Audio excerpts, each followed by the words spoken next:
shared and living narrative. A shared and living narrative is a particularly unreified, non-reified way for art to continue its journey in the world. We can't count on the people to have the conversations in the cab with them, of course, because they were never apprised of the fact, or at least not in any kind of systematic way, were they apprised that their conversation was actually part of conceptual art practice.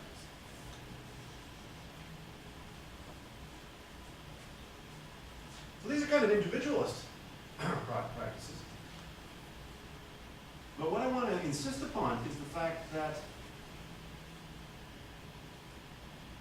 these practices with low coefficients of artistic visibility, low specific visibility, are not determined by any particular form or format, but take an incredibly heterogeneous array of manifestations in the world. So let me shift from New York to Buenos Aires with a practice which is incredibly different in one respect, but incredibly similar in another. Because in terms of the conceptual apparatus required to perform and to activate it, we're absolutely on the same playing field. This is my hypothesis.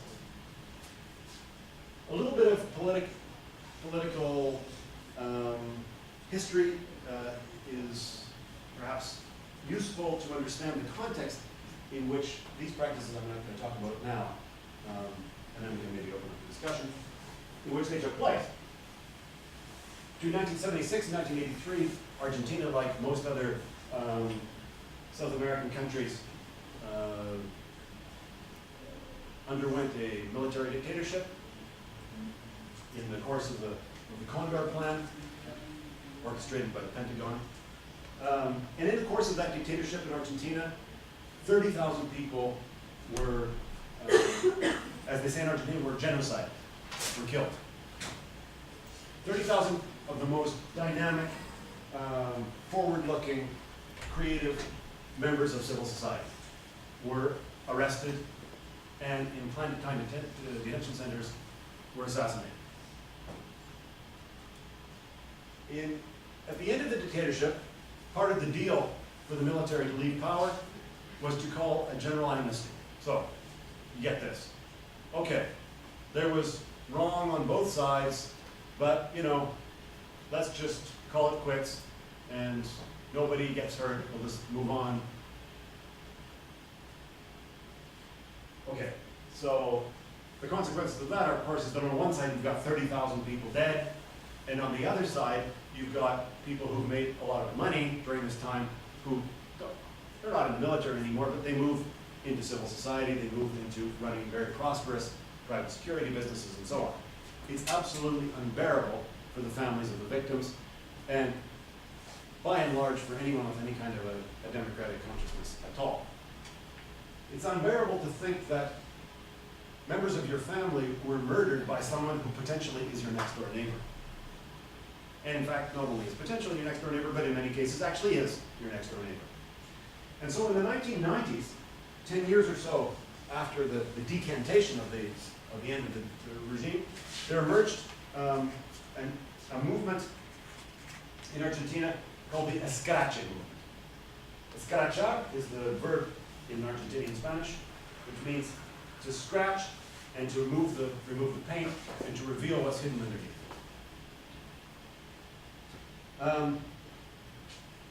Escraches, like the name suggests, are these carnivalesque, collective, demonstration-like happenings which take place, which are planned and which take place in front of the residences of the perpetrators of the genocide. Now,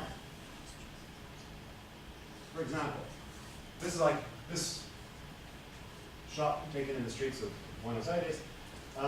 This is the metro map of the city.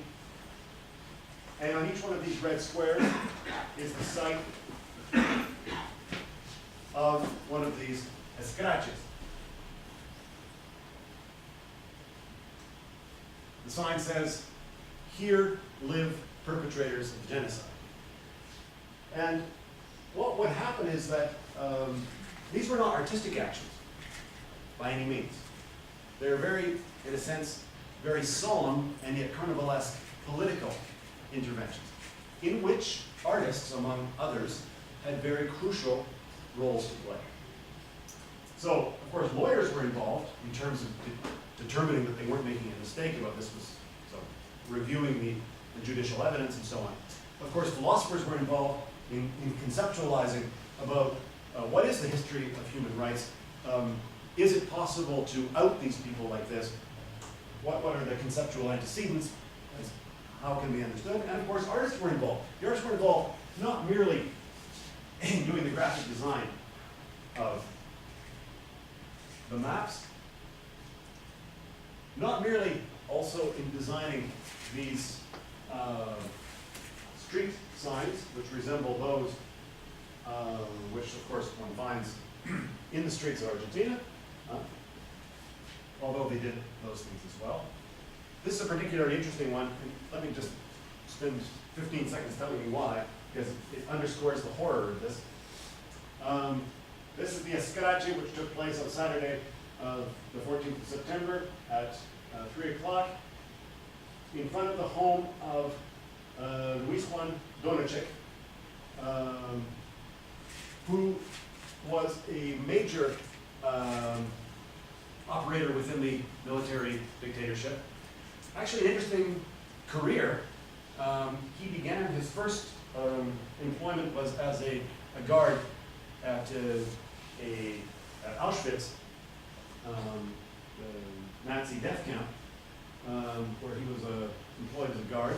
After the end of the war, he escaped, like so many other Nazis, to Argentina and enjoyed a very prosperous career in the military, which had its apogee during the time of the dictatorship. Then he left the military after the dictatorship and now runs one of the most prosperous private security businesses in the capital. So this is a guy who needed to be escrache. His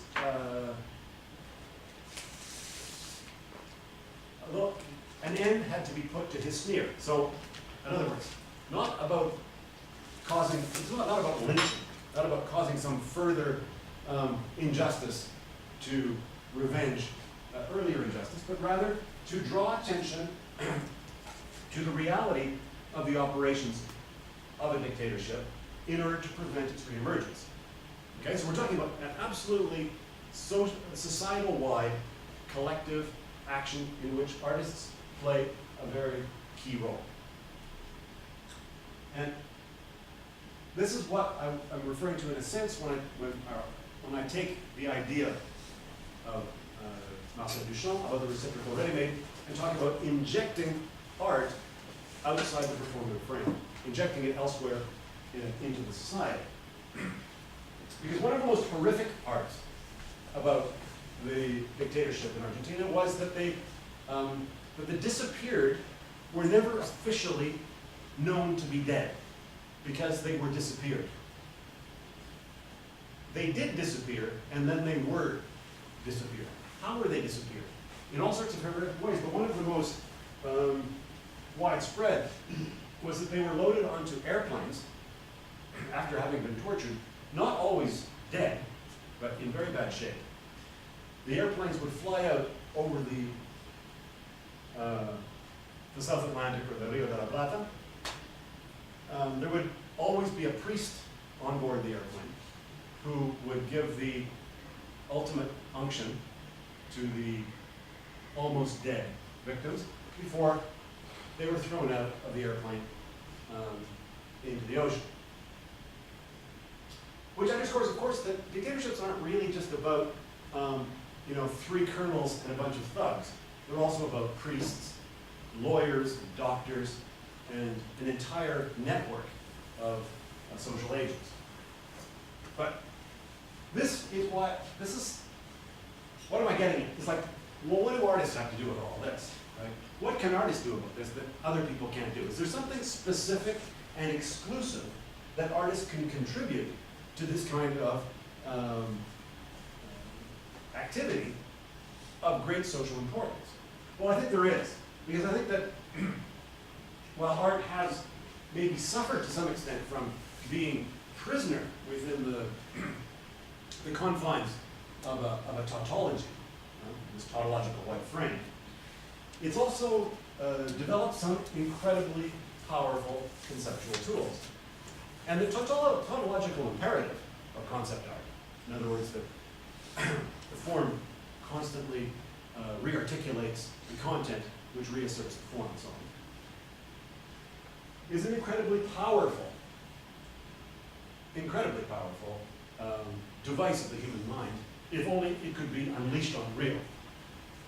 And this is what I take it that this particular group of artists, known as the GAC, the Grupo de Arte Callejero, the street art group, which is actually, despite their name, is actually a conceptual collective, what they contributed to this Escarache movement. They devised these very intriguing visual signs which were used in the course of the Escaraches. Intriguing to me, because I think it is literally impossible that without the visual and conceptual heritage of concept art, that this particular configuration could have been arrived at. Of course, based on what I just said, you understand that this represents, of course, the airplane, the flights of death, and the human body inside. But think for 1 second about actually what it means to, what that genocide actually means. 30,000 people dead. It doesn't mean that there are just 30,000 people, let's say, not showing up for dinner. In other words, it's not really that 30,000 people are missing. So it's not the absence of their presence which is a problem. It's the absolutely devastating presence of their absence. That is what afflicts so terribly Argentinian society. And it's not the same thing. The absence of the presence is not the same thing as the presence of an absence. And this is what we see, visually speaking, conceptually speaking, in these visual devices. Because you see that the human body here, in fact, is represented as a void, the same color here as the background, underscoring two things conceptually. Equally important. One, that it is this devastating presence of an absence, which is what is being addressed in these sketches. And secondly, that art in this case, and certainly in other cases too, is sort of duty bound to respect that absence with its own. To respect that absence by itself, withdrawing, deframing itself, withdrawing from the photograph. Because you see, otherwise, it can be one of those art world type operations where the Escarache movement turns into a collective artwork, which strangely enough ends up in a museum with a single signature attached to it. You know, like this, remember that movement from about 10 years ago called relational aesthetics?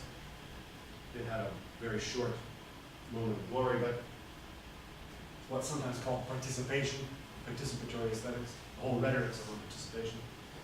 Very problematic because invariably it's rear crypt amnesia and Mary, David, Bob, Judy, Jill, you see what I mean? That's the kind of redistribution of symbolic recognition that invariably occurs. That would be absolutely catastrophic, of course, in a case like this. Which is why art is actually absent, and why, to come back to Lucy Lepard's remarks, that this fear of the invisible void is entirely unwarranted. Because for art not to withdraw in this case, and others like it, would really be ethically very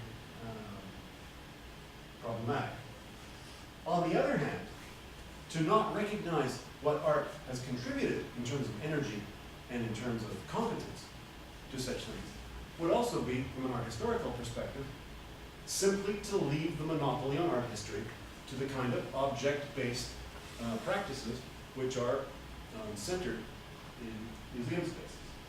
Hence, the importance, and in so many other cases, which I've got lined up here, but I feel I've talked about it now, hence the, but I'm happy to say more, but hence the importance of talking art.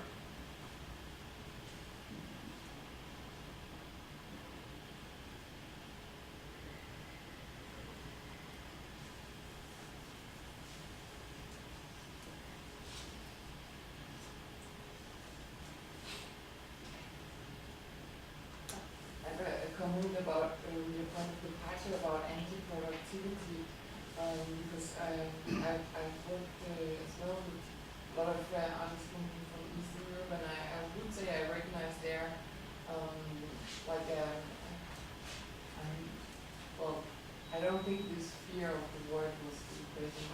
I think there's a value in laziness that has been expressed, like Martin Stevens, and I mean lots of artists who have refrained and like worked for funeral and let's say also left out this idea of having a reproducible artwork that can tour museums. And I mean it's true that maybe communism and capitalism wanted to produce, but I don't think that there was an individual gain in the production in the same way from communist historical point of view for the individual. So I totally, I mean, we talked earlier also about some of your colleagues, like it was to be done, and I mean, that point of also talking about like collective art practice in relation to these kind of transformative practices that have a societal relevance, and in a way, in my point of view, it's also this kind of practice is also a result of ideas of the avant-garde and Bauhaus that wanted to transform society. And for example, I know coming from Berlin that the next Berlin Biennial, the curator is more interested in not in Bauhaus, but this kind of actions that actually go out and are more strategic and intervene almost as strong as politics. You know, but you want to go out and change reality. So that's a comment to that, and maybe also a comment to another comment to the idea of productivity as if it's an essence, which I don't actually agree with. Sorry, which was? I mean this productivity as a kind of essence in art. I mean I know we individuals would like to have something to do tomorrow probably.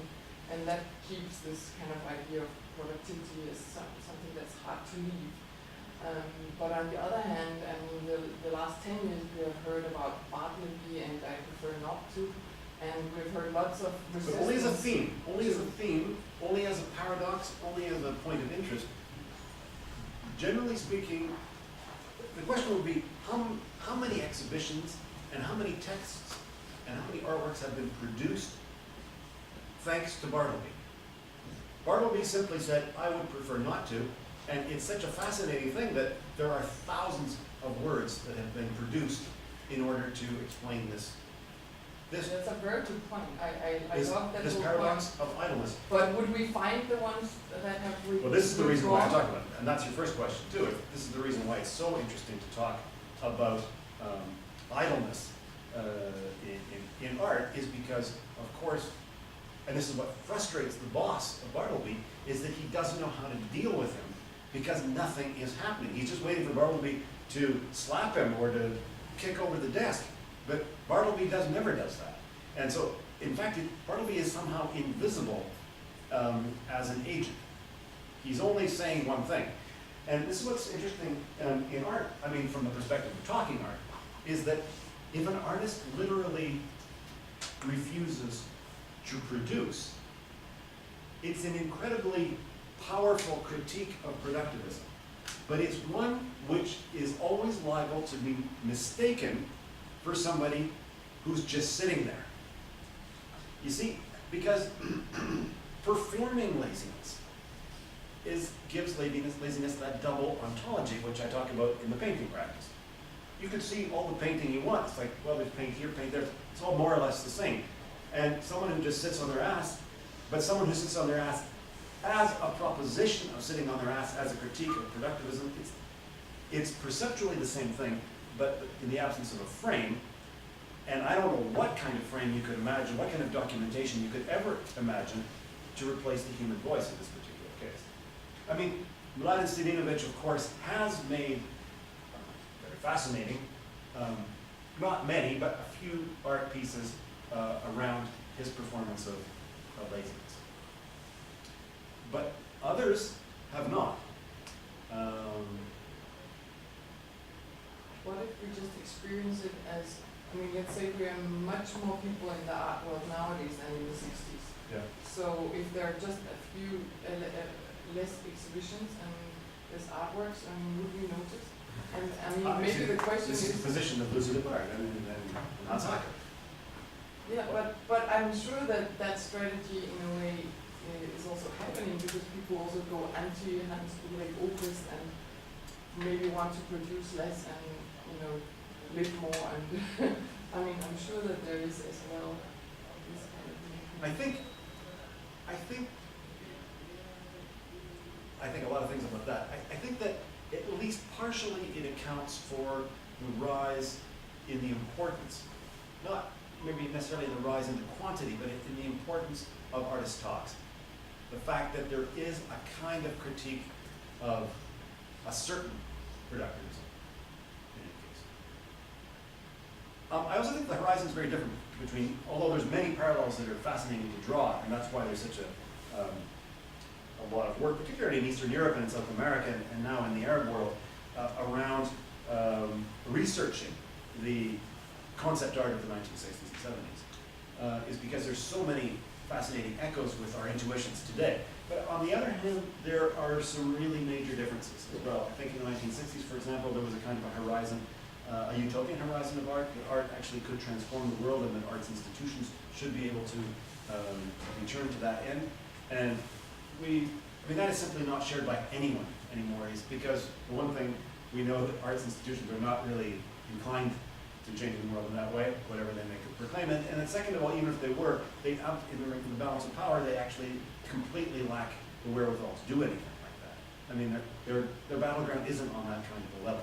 So that leads to, on the one hand, a kind of a cynical reaction, a disenchanted reaction, but also, I think, a reaction to bail and to and create these other types of art-sustaining environments, which of course are not simply art worlds, but actually are life worlds in other ways as well. I don't disagree with you about the communism thing, but it's true that when you look at the iconography of communism, of course, productivism was constantly foregrounded. So, although it never actually ended up that way in artistic consciousness, which was always a kind of a refusenik, kind of a dissident. Yeah, well, I guess more dissident, really, rather than out and out refusal towards the regime. That would certainly be the attitude of Yugoslav and the Czech conceptualists. Of course, in the Latin American context, it was very different because, I mean, there was armed struggle in which the concept art was mobilized as well. So the hostility towards the military regimes, or not always military, but the authoritarian regimes, was much more in confrontation.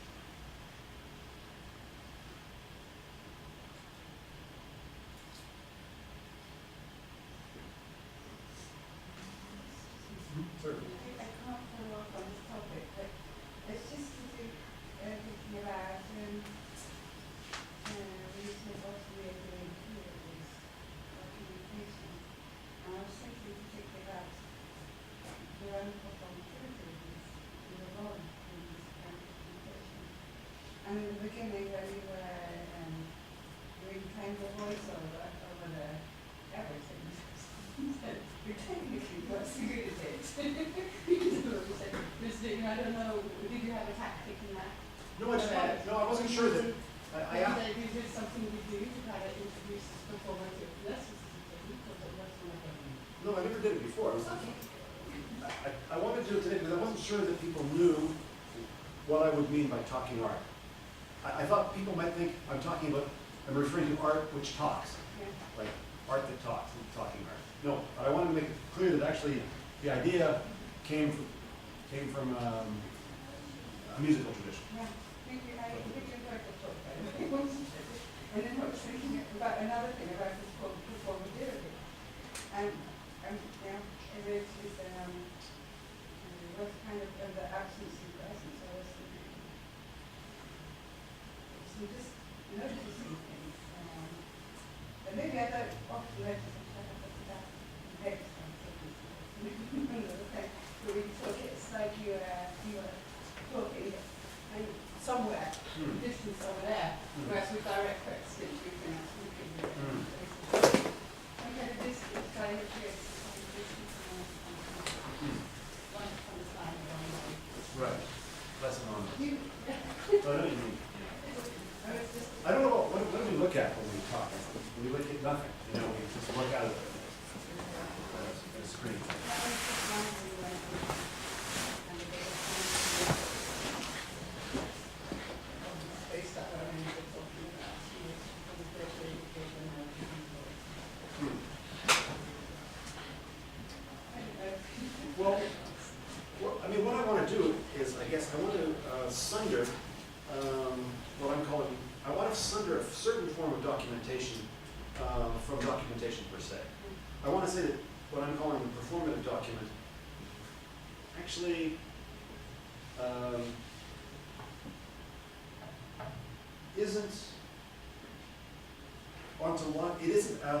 it's an ontological shifter in a way that the standard document is not. So, and this is why I think that our criticism has been so shabby, really, in not making this essential distinction, because what invariably happens is that either performative documents are confused just for mere documents, or they're confused for mere artworks. And they're neither of those things. They're very different than either of those things. So three extremely distinct categories. The reason they're confused for artworks, of course, is because they often share the same media. They're done in painting or drawing or words or whatever we also use for art. So since art doesn't really tend to look like anything in particular, and these things tend to use media historically associated with art, we tend to associate them. We, the art critical establishment, I mean, we tend to associate them with art, or we just allow them to lapse back into standard document. And it's a real shame because, of course, it isn't really such a shame for the document, for the performative document itself. It's a shame for these types of practices, which cannot be allowed, therefore, to exist in where they wanted to exist. They're forced either to not exist or to exist,